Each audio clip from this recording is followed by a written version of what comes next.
Hi everyone, मेरा नाम ऋषभ है और आज हम लोग इस वीडियो में बात करने वाले हैं दो ऐसे सेक्टर्स की जो इस समय ट्रेंडिंग में है और बहुत अच्छी खासी रैली दिखा रहे हैं। उन सेक्टर्स की अगर हम बात करें, उन सेक्टर्स का नाम है रेलवे सेक्टर और डिफेंस सेक्टर। दोनों सेक्टर के बारे में बात करेंगे और बात क्या करने वाले हैं इसके बारे में आपको पहले ही बता देता हूं ताकि आपको मोटा मोटा अंदाजा रहे कि वीडियो में क्या होने वाला है। तो बात करेंगे कि क्या इसमें अभी खरीदारी का मौका बनता हुआ नजर आ रहा है, क्योंकि दोनों ही स्टॉक्स ने, दोनों ही सेक्टर में मतलब कहूंगा अच्छी खासी रैली ऑलरेडी दिखा चुके हैं, बहुत अच्छा खासा जंप दिखा चुके हैं और अच्छे खासे मार्जिन पर खड़े हैं। क्योंकि अगर आप देखेंगे कि एक हफ्ते के अंदर, 10 दिन 15 दिन के अंदर डिफेंस सेक्टर, अगर डिफेंस स्टॉक्स जो है 20-20, 30-30% भागे हैं तो कम नहीं है कहीं से भी। ठीक, तो क्या हमें अभी भी इसमें खरीदारी करनी चाहिए, इसके बारे में आपको बताऊंगा। साथ ही साथ मैं आपको यह बताऊंगा कि जिन्होंने अभी कुछ दिन पहले खरीदारी करी थी, क्या उन्हें प्रॉफिट बुकिंग कर लेनी चाहिए, क्योंकि क्या मुझे लग रहा है पर्सनली कि बहुत अच्छी खासी रैली स्टॉक दिखा चुके हैं, किसी भी दिन गिरावट आ सकती है। क्या गिरावट आ सकती है, तो क्या हमें इसमें प्रॉफिट बुकिंग के बारे में सोचना चाहिए। रेलवे और डिफेंस दोनों ही सेक्टर के बारे में बात करूंगा और साथ ही साथ आपको बताऊंगा कि इनका फ्यूचर आउटलुक मुझे पर्सनली कैसा नजर आता है, क्या कुछ हो सकता है इसमें आगे चलकर डिफेंस सेक्टर में और रेलवे सेक्टर में। तो शुरुआत करेंगे डिफेंस सेक्टर के साथ, लेकिन आपको कहीं नहीं जाना, वीडियो को बिना स्किप किए हुए देखना ताकि आपको सारी चीजें अच्छे से क्लियर कट हो सके। तो सबसे पहले बात करेंगे डिफेंस सेक्टर के बारे में। तो डिफेंस सेक्टर ने अच्छी खासी रैली दिखाई और ये रैली स्टार्ट कब से होती है, पहलगाम अटैक आप सबको पता है हुआ था जम्मू कश्मीर में। तो उसके बाद से लगातार वॉर की न्यूज निकल कर आ रही थी और जैसे ही वॉर स्टार्ट होती तो आप समझिए कि डिफेंस सेक्टर की रैली स्टार्ट होती है। डिफेंस सेक्टर क्या जबरदस्त रैली दिखाता है, इसके बाद से डिफेंस सेक्टर ने रुकने का नाम नहीं लिया। लेकिन डिफेंस सेक्टर रुकता है, कब रुकता है, जब वॉर रुका। वॉर जैसे ही रुका, वॉर रुकने की न्यूज आती है, डिफेंस सेक्टर भी बेचारा रुक जाता है। क्या करें, लेकिन मैंने उस दिन भी आपसे डिफेंस सेक्टर के बारे में बात की थी और कहा था कि डिफेंस सेक्टर बहुत अच्छी खासी रैली अभी दिखाएगा। उसका रीजन है, और रीजन क्या है ये बता देता हूं। रीजन ये है कि वॉर रुकने का ये मतलब नहीं होता कि डिफेंस सेक्टर का काम खत्म, डिफेंस स्टॉक्स का काम खत्म। क्यों नहीं होता, ये समझने की कोशिश करते हैं। वॉर रुक गई तो क्या अब डिफेंस की जरूरत नहीं रहेगी। इनफैक्ट मैं कहूंगा कि जब वॉर खत्म हो जाती है तब हमें असलियत में समझ में आता है कि क्या डिफेंस की कमजोरियां थी और हमें अभी इसमें कितनी ग्रोथ की और क्या ग्रोथ की जरूरत है। तो इसके बाद अब आप यकीन मानिए कि बस जिस दिन वॉर रुकने की न्यूज आई उसी दिन 3 से 4% के आसपास डिफेंस सेक्टर गिरता है। इसके बाद से स्ट्रेट अवे रैली फिर से दिखाना स्टार्ट कर देता है, जिसके बारे में हमने पहले भी बात करी। ठीक, तो डिफेंस सेक्टर ने अच्छी खासी रैली दिखाई और अब तो बहुत बड़ी रैली दिखाकर बहुत बड़े मार्जिन पर स्टॉक सारे खड़े हुए। अब किया क्या जाए कि डिफेंस सेक्टर को क्या अब प्रॉफिट बुक कर ले या अभी भी एंट्री का चांस है, घुस जाए क्या।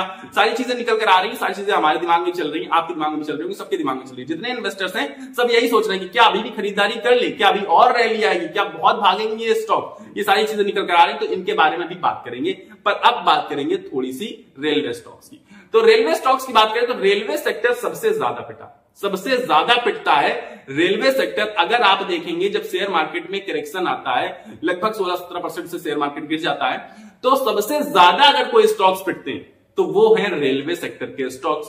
रेलवे सेक्टर के स्टॉक्स की पिटाई पड़ना कब स्टार्ट होती है, पड़ना स्टार्ट होती है बजट के जस्ट पहले। बजट के जस्ट पहले से रेलवे सेक्टर की इतनी धज्जियां उड़ती हैं, इतनी बुरी पिटाई पड़ती है और जैसे ही बजट आता है इसके बाद से तो लगातार गिरावट ही देखी जाती है। क्यों गिरावट देखी जाती है, उसका सिर्फ एक सिंगल रीजन था कि बजट में रेलवे सेक्टर का नाम नहीं था। रेलवे सेक्टर के बारे में बजट में इस बार बात नहीं हुई थी। तो क्या अब अगली बार बजट में बात होगी, इस बात में भी जानकारी बहुत ज्यादा जरूरी हो गई है कि क्या अगली बार बात होगी, क्या अगली बार बजट में रेलवे सेक्टर होगा तो रेलवे सेक्टर को हम लोग खरीदेंगे, वरना हम रेलवे सेक्टर को नहीं खरीदेंगे। तो मैं आपको कहूंगा कि इस बारे में चलिए अभी थोड़ी देर बाद बात करेंगे। लेकिन रेलवे सेक्टर अब क्यों उठ रहा है, अभी तो बजट में बात भी नहीं हुई थी, बजट तो निकल गया, अब क्यों उठना स्टार्ट कर दिया रेलवे सेक्टर ने, क्योंकि पूरी की पूरी शेयर मार्केट आप देखेंगे रिकवरी करते हुए नजर आ रही थी, लेकिन रेलवे सेक्टर अभी भी नीचे पड़ा हुआ था। तो रेलवे सेक्टर क्योंकि नीचे पड़ा हुआ था तो उसमें अच्छी खासी बाइंग अपॉर्चुनिटी, चीजें बहुत सस्ती मिल रही थी। तो जो बड़े इन्वेस्टर्स थे, बड़े इन्वेस्टर्स का मतलब है कि एफआईआईज और डीआईआईज, उन्हें ये अपॉर्चुनिटी दिखी और उन्होंने इस अपॉर्चुनिटी को ग्रैब किया और बहुत ही तगड़ी बाइंग हुई स्टॉक्स में और स्टॉक प्राइस ने रैली दिखा दी। अब आप समझने की कोशिश करिए कि सीधी सी बात है, अगर कोई भी स्टॉक प्राइस, कोई भी सेक्टर बढ़ रहा है मतलब उसमें बायर्स बहुत ज्यादा आ रहे हैं। अब बायर्स बहुत ज्यादा आ रहे हैं तो एक ठीक ठीक बात लगती है, लेकिन अगर आप फ्राइडे की मार्केट उठाकर देखेंगे तो आपको पता चलेगा कि बायर्स तो आ रहे हैं लेकिन खतरनाक वॉल्यूम्स भी आ रहे हैं, और वॉल्यूम्स इतने जबरदस्त वॉल्यूम के साथ जब बाइंग होती है तो आप सबको पता है कि स्टॉक प्राइस बहुत बेहतरीन रैली दिखाते हैं, ज्यादातर जब ऐसा हुआ है तब। अब आप समझने की कोशिश करिए कि ये जो डिफेंस सेक्टर है और ये जो हमारा रेलवे सेक्टर है, ठीक, क्योंकि अब इसमें वॉल्यूम्स आने लगे और बाइंग आ रही, तो अब मतलब है कि आगे बढ़ेंगे। और अब आप कहेंगे कि ऑलरेडी आगे बढ़ चुके हैं, आई गेस कि 20-25% अगर आगे कोई स्टॉक बढ़ रहे हैं, सेक्टर बढ़ रहा है तो बहुत होता है ये, अगर कुछ ही दिनों की बात करें तो मैं कहूंगा कि हाँ, बात तो आपकी सही लग रही है, लेकिन आप डिफेंस सेक्टर और रेलवे सेक्टर का पैटर्न उठाकर देखिए, चार्ट पैटर्न। इसमें आपको दो ही टाइप के मोस्टली मिलेंगे पैटर्न्स। वो क्या होंगे पैटर्न्स? हायर हाई और लोअर लो। तो लोअर लो पैटर्न का मतलब है कि जब इन स्टॉक्स में गिरावट होती है तो लगातार गिरावट होती चली जाती है और नीचे की तरफ जाती है, ठीक है, सीधी सिंपल सा फॉर्मूला इसमें, ठीक है। और अगर हायर हाई पैटर्न का मतलब है कि जब उठते हैं ये स्टॉक, जब रैली दिखाते हैं ये स्टॉक, तो लगातार उठते चले जाते हैं। तो ये चीज है, गिरावट का समय ऑलरेडी ओवर हो चुका है, बहुत ही गिर चुके, बहुत ही गिरे हैं, ऐसी बात नहीं कि गिरे नहीं, सारे 52 वीक लो के आसपास खड़े थे। अभी कुछ महीने पहले की बात बता रहा हूं मैं आपको, 1 से 1.5 महीने पहले की जस्ट।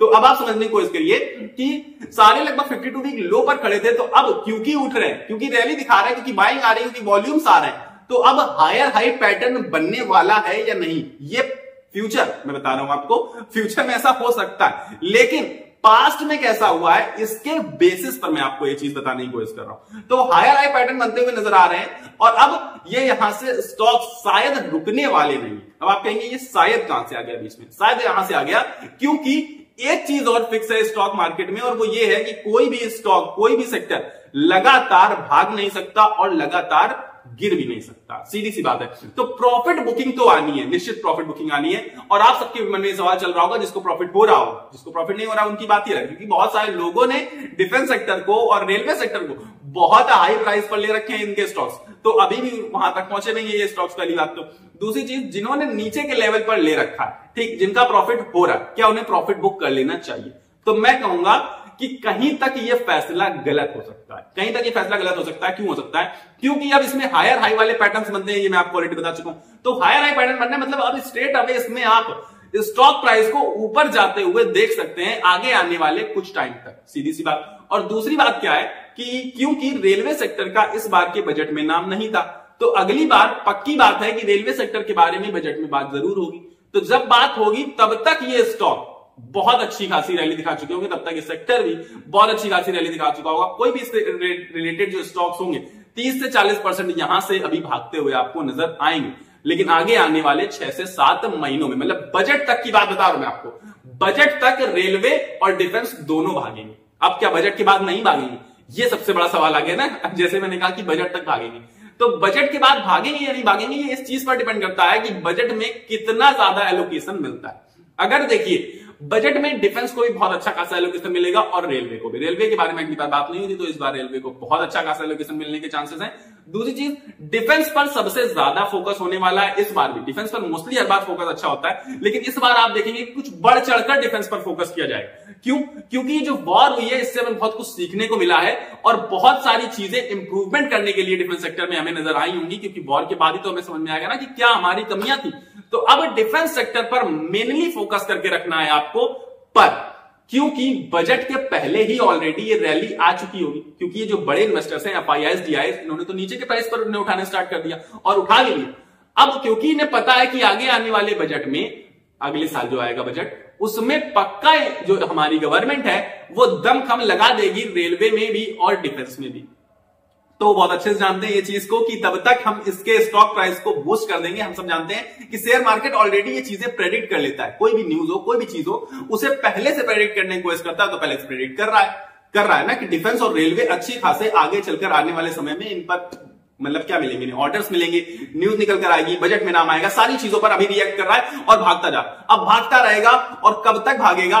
बजट तक। और उस समय तक ये सारे 52 वीक हाई के आसपास स्टॉक्स पहुंच चुके होंगे और इसके बाद से शुरू होगी प्रॉफिट बुकिंग, असली प्रॉफिट बुकिंग जिसे कहते हैं। अभी कुछ बीच में तो आती रहेगी, देखिए थोड़ी बहुत तो उठापटक लगी ही रहेगी, क्योंकि जो रिटेल इन्वेस्टर है, जो बेचारा बहुत घबराया हुआ इन्वेस्टर है, जो बहुत फंसा हुआ महसूस करते हैं, वो तो निकलने की कोशिश करेंगे, लेकिन इसके बाद असली स्टार्ट होता है ट्रैप, क्योंकि तब हमें लगता है कि अरे वाह, बजट में नाम आ गया, इतना एलोकेशन हो गया, और हम जाते हैं स्टॉक्स को, सेक्टर्स को पकड़ने और उन्हें खरीदने।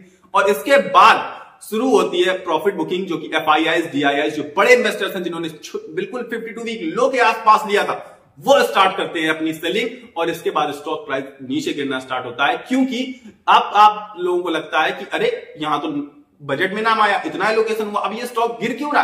क्योंकि ऑलरेडी उठ चुका था भैया। ये भी तो चीज समझने वाली है ना, कि जो चीज होनी थी वो हो चुकी, बार बार तो होगी नहीं। तो इस वजह से वो ट्रैप होता है और वहां पर हमारे और आपके जैसे रिटेल इन्वेस्टर्स फंसते हैं। तो मैं ये नहीं कह रहा कि डिफेंस और रेलवे में ग्रोथ नहीं है, ग्रोथ है, भरपूर ग्रोथ है और बहुत भागेंगे आगे चल के, लेकिन आपका विजन कितने टाइम का है मैटर सबसे ज्यादा अगर करता है कुछ, तो ये कि आपका विजन कितना है। क्या आपका विजन सिर्फ बजट तक का है तो गलत विजन है। तो अगर अभी से आप उठाएंगे तो शायद बजट के बहुत 1-2 महीने पहले बेच लेंगे तो फायदे में रहेंगे, नहीं तो बजट की बात करते थोड़ा बहुत गिरना स्टार्ट होगा और अच्छी खासी प्रॉफिट बुकिंग आएगी। लेकिन अगर आपका विजन 5-7 सालों का है तो आप यकीन मानिए कि आप बहुत अच्छा खासा प्रॉफिट बुक करके जाएंगे, चाहे वो हमारा रेलवे सेक्टर हो या फिर हमारा डिफेंस सेक्टर हो। आप समझने की कोशिश करते हैं कि आपको मेजर फोकस कहां पर रखना है। रेलवे सेक्टर भी अच्छा खासा स्टॉक है, अच्छे खासे सेक्टर्स है। क्यों?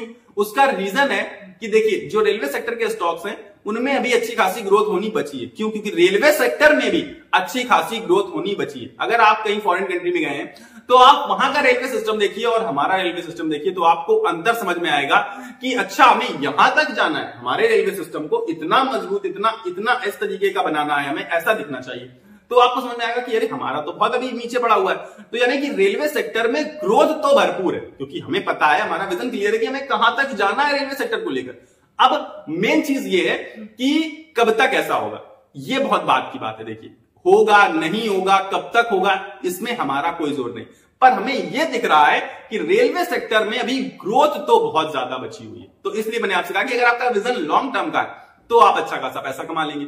अब बात करेंगे डिफेंस सेक्टर की। डिफेंस सेक्टर में देखिए हमेशा ही फोकस करके रखना पड़ेगा, क्योंकि आजकल लड़ाइयां ज्यादा हो रही, लड़ाई झगड़े हमारी कंट्री में अभी हुआ था, ईरान इजराइल का हुआ, यूके का हुआ, यूके बोल रहा हूं सॉरी, यूके का मतलब है यूक्रेन का हुआ था रशिया के साथ। तो ये जो वॉर होती है, तो जब किसी भी देश के बीच में वॉर होती है तो सीधे से डिफेंस सेक्टर भागता है, किसी भी देश का हो, और हमारे भी देश का भागेगा। अगर किसी और देश ने भी लड़ाई लड़ी है तो हमारे देश का भी डिफेंस सेक्टर भागेगा, क्योंकि उससे हमें सचेत होने की जरूरत पड़ती है कि हमें भी कभी जरूरत पड़ सकती है और डिफेंस सेक्टर उसमें काम आता है। तो डिफेंस सेक्टर भी भागते हैं। आप सब यकीन मानिए डिफेंस और रेलवे दोनों में ही अच्छी खासी ग्रोथ है और तेजी भी है।